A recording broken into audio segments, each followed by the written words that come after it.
Good morning.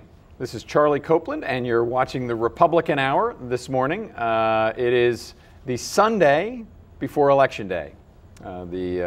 Election Day is the first Tuesday after the first Monday in November, so it's never the first, but it can be the second. So November 6th, Tuesday, is Election Day.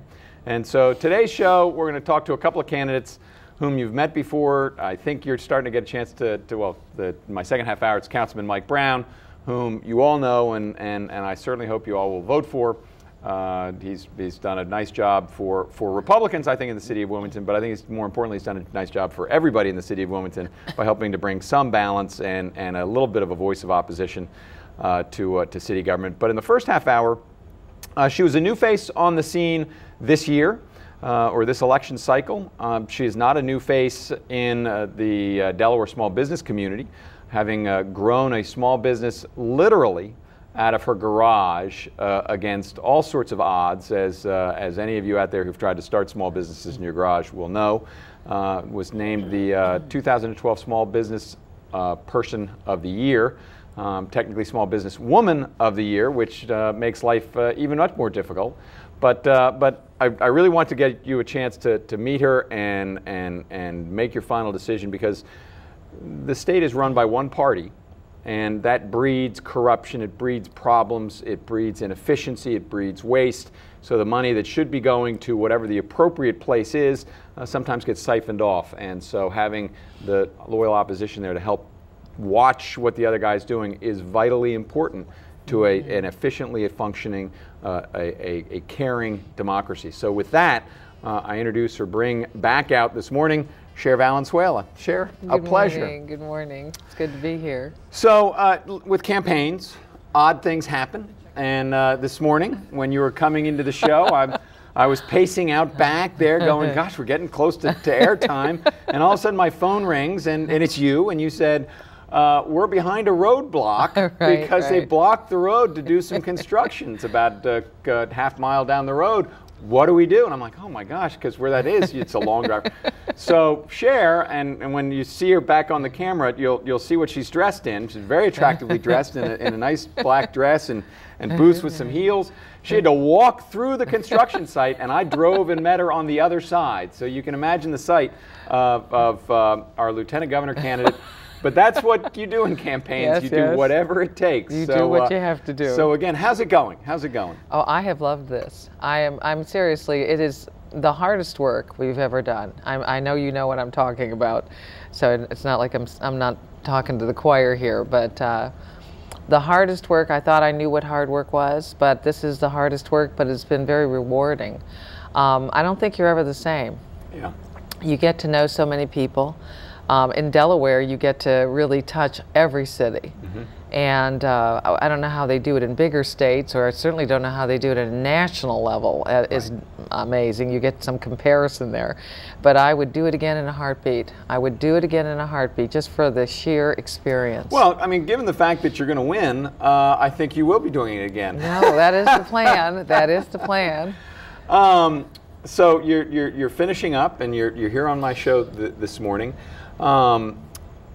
If you could just summarize what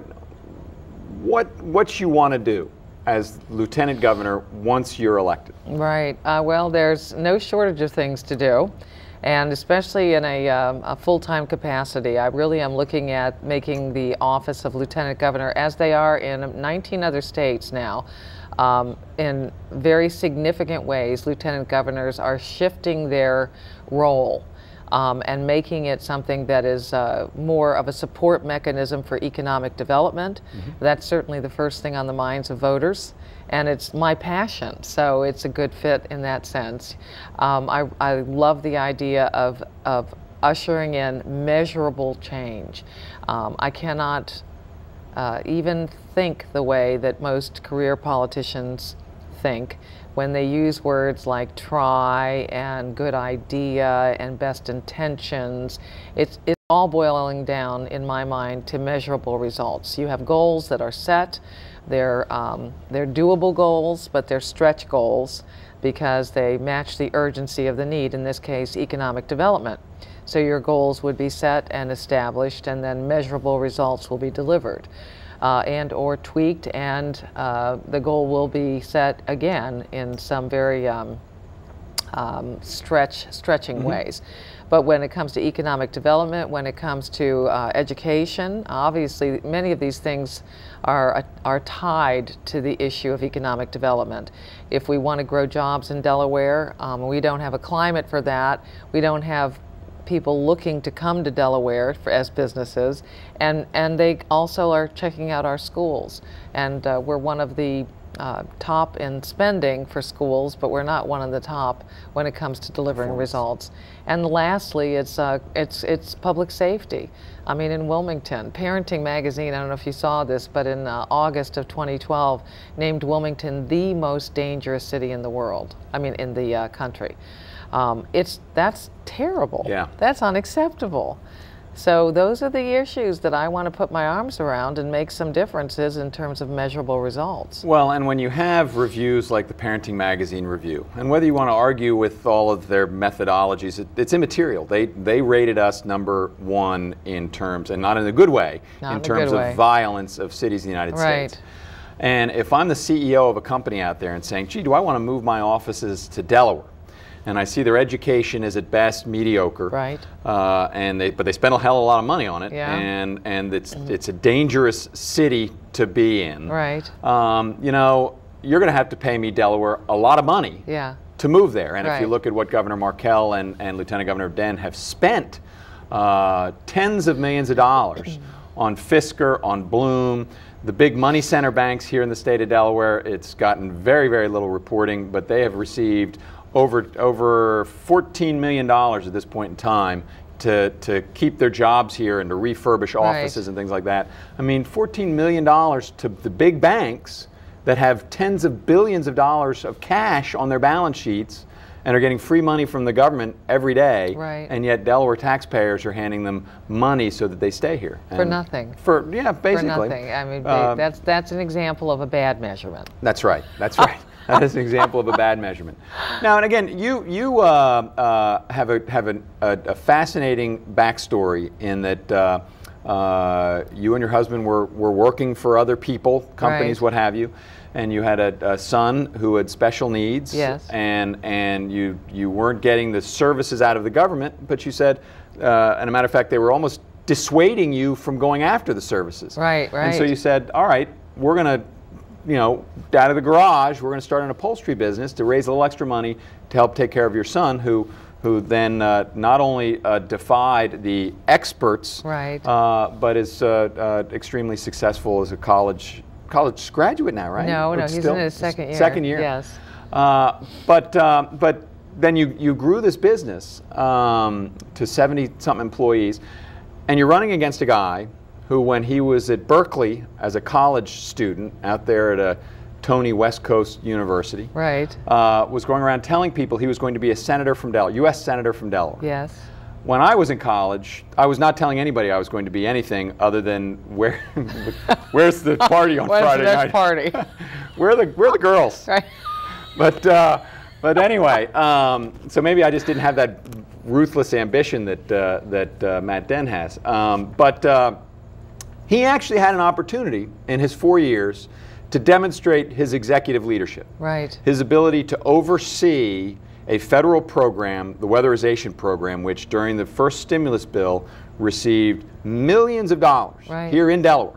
And it was his job to oversee that program and to make sure that homes in Wilmington were weatherized so that they were, 1, warm, 2, the costs went down, 3, Wilmington became more efficient so we weren't using as much energy, global warming, so on and so forth. What happened to that program? Well, the federal government shut it down. It was in 2011, the report came out. I think the News Journal covered it, I have to say, fairly well. They talked about doors being hung upside down, contractors being paid without delivering services. I mean, it was just a debacle. And they said while it was still under federal investigation for outright fraud, it was at this point looked at as gross mismanagement.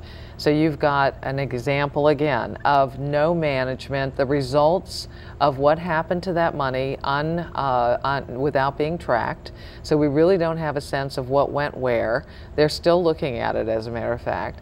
If you look at Matt Denn and his role as stimulus czar, Right.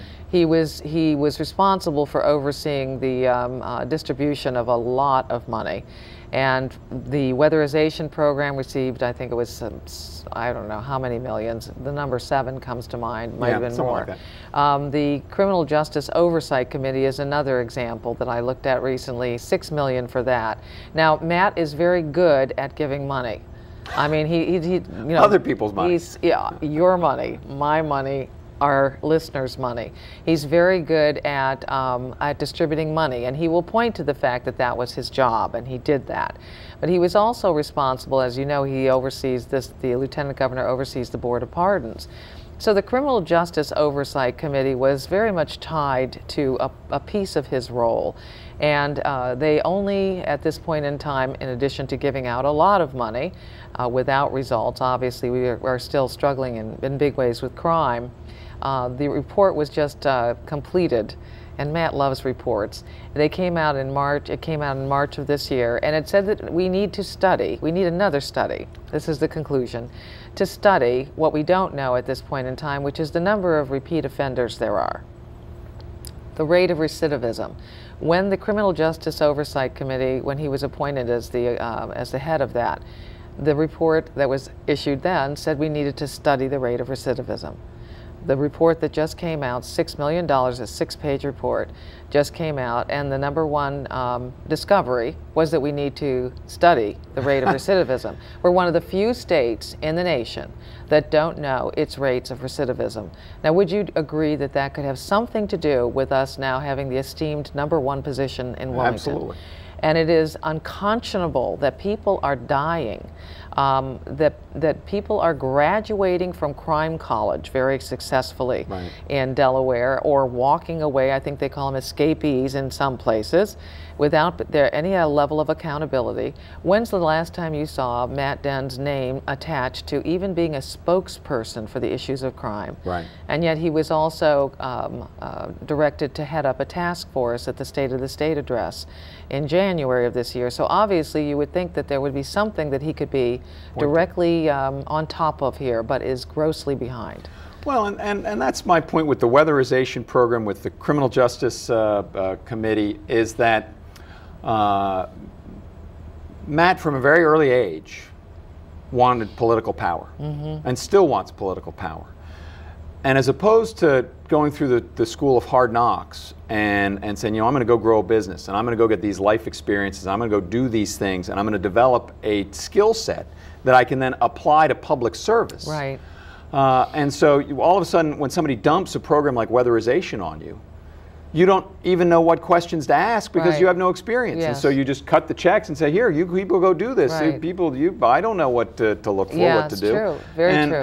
And it's the incompetence. Right. And when you have a one-party state, everybody covers for him and circles the wagons. Yes, that's true. And says, oh, no, we're all, everything's fine here. Pay no attention to the man behind the curtain. Very, very sad. Very sad state of affairs. Absolutely. And that's what worries me as much as anything else. And here you are as somebody that had to develop those skills, and you know, and it was on your own dime. So you had to make sure you were successful, because if not, you lose your house. You lose your house. Quite motivating. Yeah, exactly. And you, of course, you're responsible for people's paychecks, and you never, ever, ever want to miss that. So you work very hard at understanding what's working, what's not working, correcting what's not working ahead of when it hurts you. A case in point, we have heard Matt Denn going up and down the state with, and Markell saying the same thing, that they've met with, quote unquote, thousands of businesses, and that the #1 issue on the minds of businesses is the size of state government. Well, I know for a fact, I am one of those businesses, and I also, in my capacity, talk to, and in this case it's real, thousands of businesses through my attachment to some of the services I've delivered to the state over the last years. And they're not talking about the size of state government. They're talking about regulations, permitting issues, licensing issues, taxes, the things that make us 43rd in the nation. And when I was in a debate with Matt Dunn just the other day, I said, you know, you mentioned this, the data. I want the data. Now, I'm assuming the database is available of the thousands that you're talking about. Can we get that on Monday? Right. This was on Friday. Can we get that on, actually, I asked for it that day. He said he could get it on Monday when the doors opened.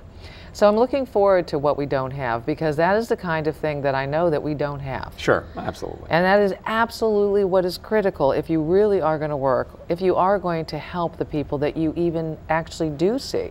Well, and this is, you know, this gets to the point that Matt for many years has gone around and said, oh, when I first came back to Delaware, I volunteered to go help in churches and other low-income individuals to solve their legal issues. Now, I have I have a number of friends, and they're at least 3 I know. I'm but sure now I've got some, I'm one. I have some conservative friends who are attorneys, who are young, and when they started out, they went and got a job at Volunteer Legal Services. Yes.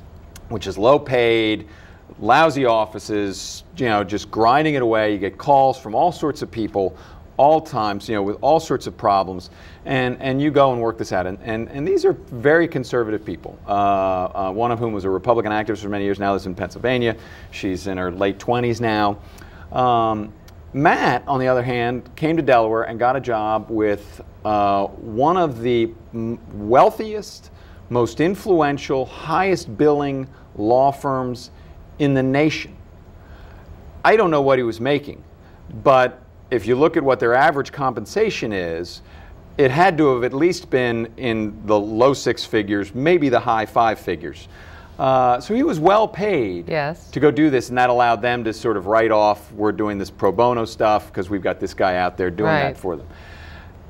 Then that's a very different, you know, one is when you're coming from your heart and you say, I'm going to go do this, I'm going to forego making any money, I'm going to forego the prestige law firm, and I'm going to go work in the trenches and help people. Yes. Versus, I'm going to get the best of both worlds. I'm going to get the prestige law firm, I'm going to make the contacts for my political aspirations, and I can put on my bumper sticker and my push card that I helped low-income folks. I mean, it's a little bit of a bait and a switch. And he's certainly done that as lieutenant governor because he's been working part-time at the job, which may be why things like weatherization were so poorly managed. I think so. Because he was working as a lawyer at a law firm at the same time he's been lieutenant governor. I haven't noticed that on any of his ads. No, you wouldn't see that. Now, that is a shell game. He plays a shell game, and Skadden Arps is one of the largest law firms, as you said, in the world. And the idea of billing myself as providing free legal services when I'm making that kind of money is really deceptive, and it gives you a sense of character, I guess I would say, lack of. And the idea of working part-time and taking a full-time paycheck, or as we spoke on Friday in our debate, I asked Matt Dunn to release his billable hours, of course, without any of the confidentiality attached to it. People do that all the time. And he said, I know the folks of Delaware know that I'm committing 40 hours a week to my job as a lieutenant governor. I said, I don't think you can speak for the folks of Delaware. I think everybody wants transparency, and you know, if it's a non-issue, it's a non-issue. I would hope that you would agree that they should have a right to know that. And I mean, after all, Matt says that he inherited the worst economic situation in Delaware's history. So why would we be seeking a part-time job when, I mean, at the very least, we wouldn't be doing that. You and I would not be doing that. If our business was suffering, go out and get a part-time job. Well, and if that were the case, again, you look at the weatherization program and things like that, where the federal government said gross mismanagement, potential fraud, incompetence. We're spending millions of dollars to help low-income people improve their property, lower their heating bills, stay warm in the winter and cool in the summer, and because he's handling law clients, he's not doing the job that the people of Delaware elected him to do. And meanwhile, millions of dollars that either could have gone to the weatherization program, or we could have spent them on food kitchens, on improving the roads, in cops on the street. Absolutely. And it's just money that, poof, is now gone. That's right. And unaccountable.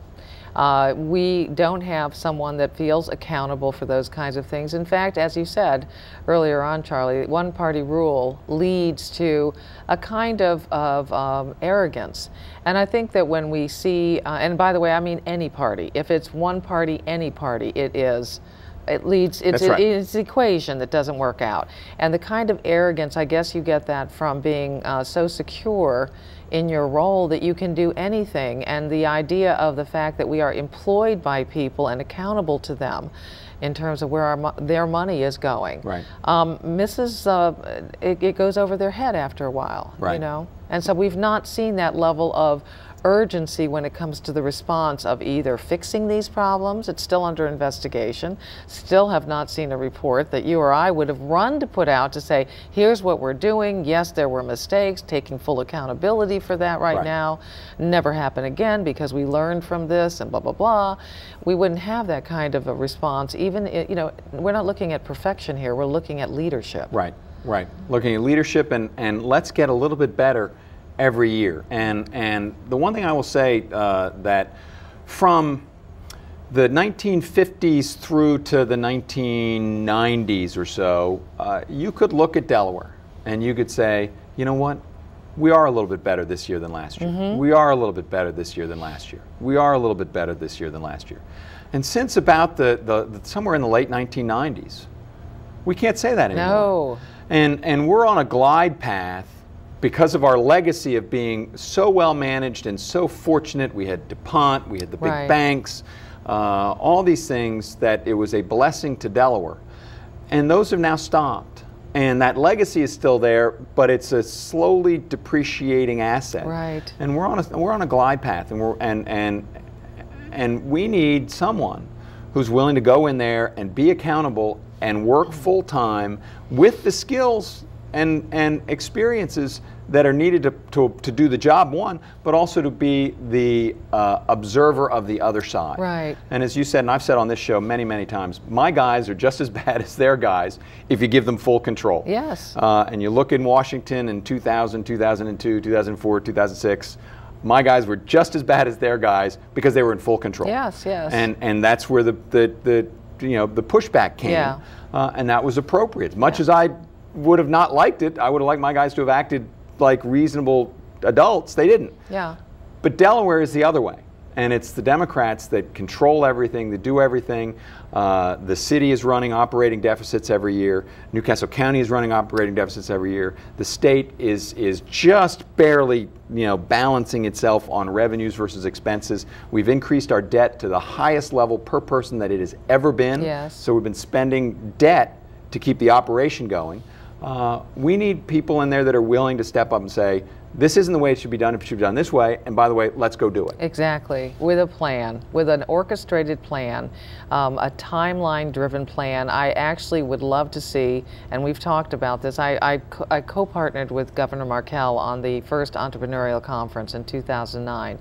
And we implemented systems for businesses, for instance, that could allow them to get past the what now, what next that they needed, because it was, as you know, a sharp downturn in the economy then. And to his credit, he wanted to do that in the state, but he didn't have the infrastructure that was required to usher those systems, those new systems in and make them measurable. We talked, and he committed to, at the time, 2009, to delivering a quarterly report card to the citizens. But again, the infrastructure was so weak, we couldn't get that to be sustained. So that is why at this point in time I said, now I can do these same things, move forward into place what we identified in 2009 that would work, that small businesses needed, did it through surveys of businesses, understood firsthand, and then sought to create the sustainable solutions for businesses. So we're very excited about implementing that in this coming year and years, and ways that are going to make a measurable difference. We've got to instill some level of I guess I would say we've misused the word hope, but the idea of having jobs that are actually connected to people who need them, and businesses connected to people that they need in an orchestrated way that has its end and measured end, is well overdue. And we can do this, and we're 3 counties. We can do this in Delaware. Yeah.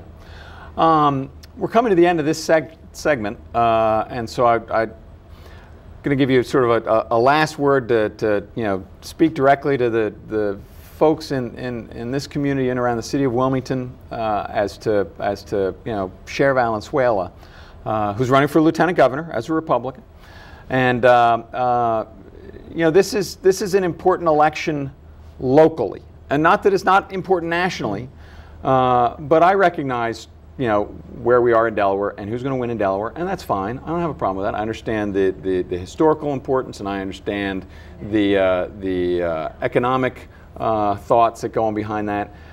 But Delaware, in and of itself as a state, is a different entity. And we've got serious problems within our state that are problems that were caused by our state government, not by the federal government, not by the global economy, not by the Chinese, but here locally. So give us the one last, I'm Sher Valenzuela, and I want your vote on Tuesday. Now, do I look here? You can look right there. See that? No, right over here, right here. Right over here. There, see that? Well, here, we're moving together, folks. I'm here because I'm one of you. I'm not a career politician, so if you're looking for somebody that is historically got many years in government and is attached to the status quo, that's not me. I'm not your woman.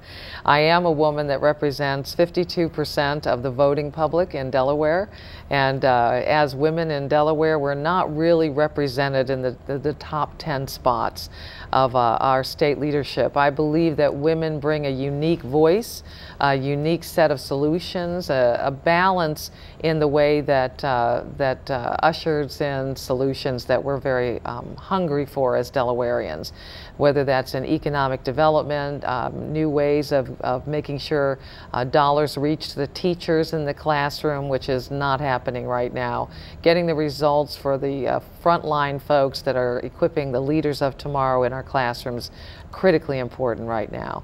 The idea of making our streets safer, the fact that we have ceded Wilmington to becoming a war zone is not acceptable. Not acceptable for the citizens of Wilmington, not acceptable for the businesses of Wilmington, and certainly not acceptable for Delaware to obtain first place in most dangerous cities in the country. We need to take back our streets, literally. From Greenwood to Greenville, we've got problems with crime, and we need leadership that will step up and actually make sure that citizens get what they deserve. You are our employer, and you deserve results. You deserve people to stand up and be accountable, be held accountable. And the time for the status quo is we're ready to sweep that out. And sometimes it takes a woman to clean up a mess. So I'm hoping that I can have an opportunity to serve you on November 6th, and from that point forward with real measurable results that you deserve. Sher, thank you very much. Thank you. That was Sher Valenzuela, who's the Republican candidate for lieutenant governor here. Election day is this Tuesday. You can, I think the polls open maybe even at 7 o'clock, but make sure you get out and vote. It's vitally, vitally important. It is. And with that, we'll be back in a few minutes for my next segment.